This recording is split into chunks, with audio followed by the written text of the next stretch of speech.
Hello everyone, I'm back with a new video. Last Friday marked the last trading day of November, with Wall Street rising for a 5th straight session to close out a volatile month. Despite the late rally, both the S&P 500 and the tech-heavy Nasdaq still recorded a losing month. The pullback was driven by a mid-month sell-off as concerns over stretched AI and tech valuations prompted investors to take profits and reduce exposure. As we head into the final month of the year, the market is now turning its attention to portfolio rebalancing, interest rate expectations, and what could potentially set the tone for 2026. Here's the big question: does this create opportunity, or does it introduce new risk for investors? By the way, I have once again stepped in to buy shares of a company when I was away, so be sure to watch till the end to find out more.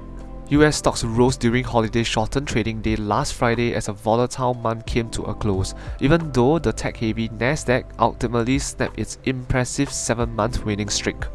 The broader market had been under pressure earlier in November as investors grew increasingly concerned that many of the AI-driven tech names had run too far and too fast, prompting a wave of profit-taking and a reset in valuations.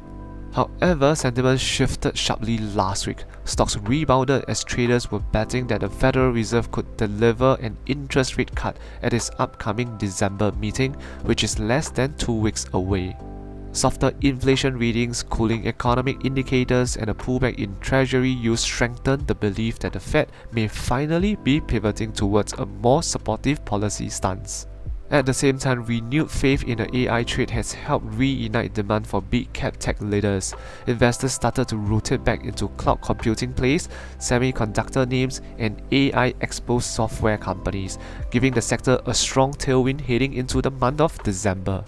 Wall Street has spent the past 1 month digesting a wave of quarterly earnings from the Americans' largest companies, but attention is now turning to the Federal Reserve policy meeting on 9 and 10 December, which is widely expected to take the center stage. Investors are anticipating 25 basis points rate cut, which would mark the Fed's third consecutive reduction following their moves in September and October. The central bank is aiming to support a slowing job market, but then they are also facing a delicate balancing act. Cutting interest rates could boost employment, yet it also risks fueling inflation. What makes things a little complicated is that while corporate earnings have been mostly positive, broader economic data remains mixed. All in all, the economy is at a critical juncture, with sticky inflation and a rising unemployment rate. Therefore, the central bank's decision and subsequent commentary from Chairman Jerome Powell could influence the direction of the stock market as the year comes to a close. Moving over to the technical analysis segment, things are looking good for the broader market SPY. The chart is displaying quite a few bullish signals. Let me break it down. First, we have the obvious one, which is 5 straight green candlesticks in a row. Second, as SPY started to rebound from its recent sell-off, it has reclaimed the 50 moving average. That's pretty bullish. Next, SPY rebounded off the October's low, creating a bullish double bottom pattern in the process.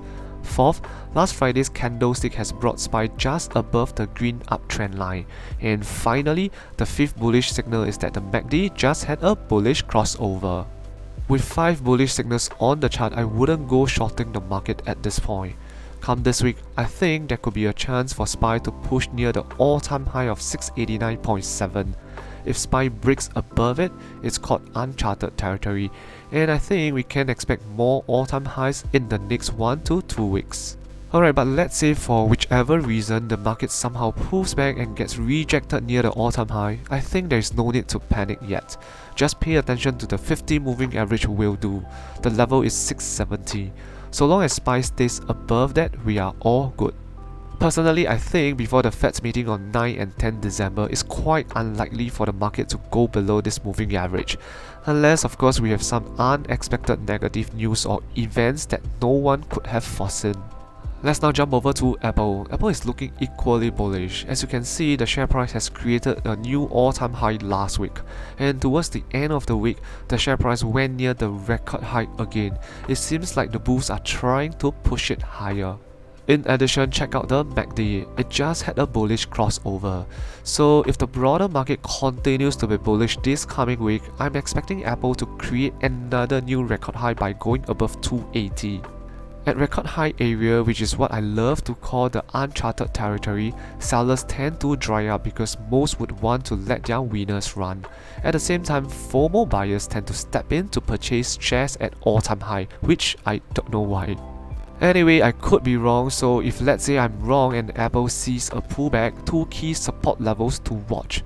First is the green uptrend line. Second is the 50 moving average.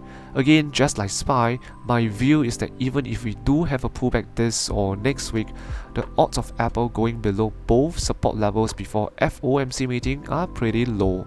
Moving on, let's check out Tesla's chart. Tesla actually took me by surprise. Why so? Sorry, before that, can I use this chance to seek your support for this channel? I have been diligently putting out free videos on almost weekly basis this year, so if you do appreciate my effort for 2025, would be great if you could consider supporting the channel through any of the following methods. It can be a simple like, subscribe, comment, or buy me a cup of coffee using my Ko-Fi link or YouTube super thanks, or even use my referral link to sign up for a Longbridge brokerage account. Okay, back to business. The reason why I said the chart took me by surprise is because the moment Tesla broke below that 397 level, I don't see much support below, and therefore I thought Tesla could slide further towards 370s or even 360s range. So yeah, I just wanted to be honest and admit that I didn't expect Tesla to rebound so fast. Meanwhile, Tesla is at a pretty interesting spot. First of all, the MACD just had a bullish crossover, and that's a positive sign. But then the share price is just right below the 50 moving average, which can act as a resistance level. Alright, so come this week, what I will look out for is whether Tesla can punch above the 50 moving average. Because if it can, the upside can be pretty decent. We could easily see Tesla back to the 440s and 450s range. As you can see on the chart, this consolidation zone actually stretches to 460s and 470s range, which means I won't be surprised if Tesla slowly grinds up to the top end of this consolidation zone. But on the other hand, if Tesla gets rejected by the 50 moving average, then the bulls might want to be careful a little bit, because price action wise it is creating lower highs, and that's not very positive. Okay, but that said, at the end of the day, so long as Tesla does not go below that 397 level again, everything is still looking good. But if we close below 397 say for a few days, this time around, I really think 370s range could be in play. Moving on to Google, I think you don't need me to tell you that Google is the most bullish stocks among the Mag 7. During the period when I was away, Google has created at least 4 or 5 all-time highs. This basically echoed what I have been sharing. At record high and uncharted territory, it is usually followed by a few more record highs. Honestly, nobody knows when will the music stop for Google in the short term. Even with that 3 straight red candlesticks, it doesn't really mean much, because the share price could just take a short break before punching higher. Which means there's nothing much to analyze for Google at this point. If we see another all-time high, there's nothing to be surprised. On the other hand, if Google pulls back further, I think there is a high chance that we will fill that gap up between 303 and 309. If I really want to pick a support level to watch in the short term, I would say 293, as Google previously had difficulty breaking above. But honestly, I think it's quite unlikely for Google to go below 293 in the next 1 week. And even if it does, there's nothing to be worried because that level is still well above the 50 moving average support. Moving over to Meta. Wow, Meta is finally rebounding after I've picked up some of its shares over the past few weeks and sold some put options on it. But actually, this technical rebound shouldn't come as a surprise given how much the share price has plunged and that the RSI has been floating at the oversold area for a while. Moving forward, if the bulls still have momentum, I'm expecting Meta to push towards the top end of this purple downtrend channel in the range of 650s. From here, I would say we are at a critical juncture because that's where the 200 moving average is as well. If Meta can somehow goes above the downtrend channel and reclaim the 200 moving average of 672, is super bullish in my opinion. That will almost naturally brings us into the gap area between 680 and 742. But of course, I don't expect the gap to be filled entirely in just 1 week. That would be an uphill task. Within the gap, pay attention to the 50 moving average. If Meta can close above it, that's a good signal that Meta could continue to grind higher towards the top end of the gap. In terms of the bearish thesis, Meta might get rejected near the top end of the downtrend channel or the 200 moving average. If it does, you can watch for two support levels. First is that green support line at around 632.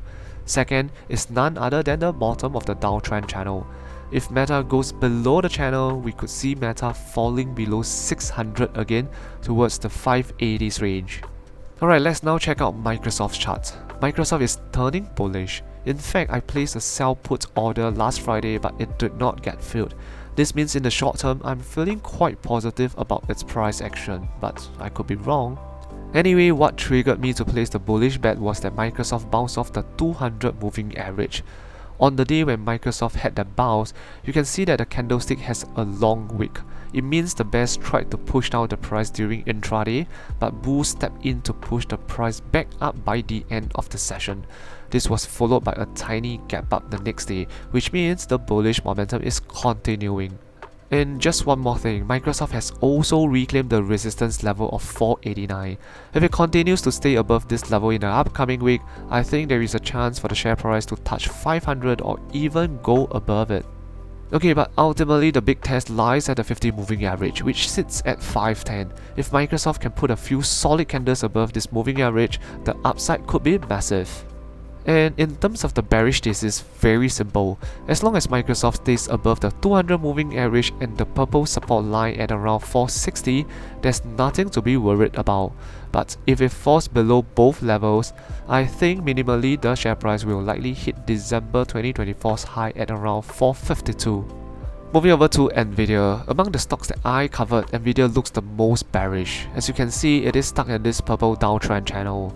Come this week, if it follows the current pattern inside the channel, it means we could see Nvidia falling below 170 again, towards the bottom of the channel. Ultimately, we should pay attention to the recent low of 164 that was created in May this year. If that breaks, I think all hell could break loose, and Nvidia could fall towards the 200 moving average at around 153. But honestly, if you were to ask me, the recent sell-off by Nvidia is a bit uncalled for. It could be investors taking profits after a huge run-up, but whichever the case, I think eventually Nvidia will bounce back up given its strong earnings and guidance. I don't know when will the rebound comes, but if it does come this week, the bulls would want to see the share price breaking above the downtrend channel. If it does, that's quite positive, because it's breaking the lower highs price action. If Nvidia can reclaim the 50 moving average at around 187, that's even better. From here, I might stretch it to the pivotal 50% Fibonacci level at around 188. If we have a few solid candles above this level as well as the 50 moving average, then there is a high chance that Nvidia is reversing its short-term bearish trend. Moving on, let's check out my options trade. As there was no video last week, so naturally there will be more trades to update this week. Anyway, all the trades are summarized on the screen. The first trade to update is this new cash secure put on Meta, which was sold on 18 November. The strike price is $4.90 and the contract will expire on 19 December. This was the 4th consecutive week that I have sold a new put option on Meta. The reason was actually very simple, which I have shared in my previous videos. In short, Meta has been very beaten down and pretty oversold for a while already. A short-term rebound or sideways movement is imminent. I know I have said that for at least 2 weeks. Well, towards the end of November, Meta finally rebounded by close to 10% in just 5 days. With that rebound, all my existing sold put options on Meta are sitting on more than 80% profits. I know it can be scary and risky to sell so many put options on Meta when it was falling like crazy, but sometimes one needs to be greedy when others are fearful. Alright, I shall combine the second and third trades together as they are both new cash secure put on Nvidia, which was sold on 20th and 25th November. The strike prices are 152 and 150. What happened on 20th November was that Nvidia reported solid earnings the day before, but yet the shares got massively sold off the next day, as seen from the big red candle on the chart. Some said it's because of its lofty valuation, while others said that it is investors taking profits. But whichever the case, I think the market has overreacted. And so, as per my usual style, I step in to sell a put option due to overreaction by Wall Street. The other Nvidia trade was sold on 25th November, again for the same reason, overreaction by the market.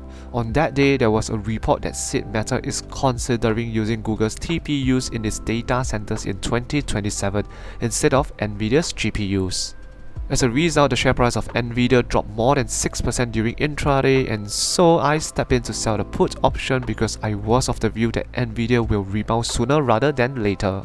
Finally, I had two cash secure puts that expired when I was away, one on Nvidia and one on Google. As always, I will not go into the details for expired options because I have shared them transparently in my previous videos. So if you don't want to miss any trades from me, do subscribe to my channel. Meanwhile, as both trades expired worthless, the total profit that I got from them was about $450 US. Okay, let's talk about my thoughts and what to expect for December. Right now, the market mood has shifted back to a bit more of a risk-on sentiment, with Wall Street pricing in an 80 to 85% chance of a Fed rate cut in December. In case you're not aware, lower interest rates are generally bullish for stocks for a few reasons.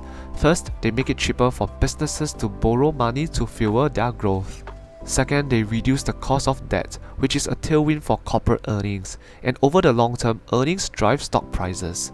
Finally, falling rates push down use on risk-free assets like cash, which then encourages investors to move into growth assets like stocks.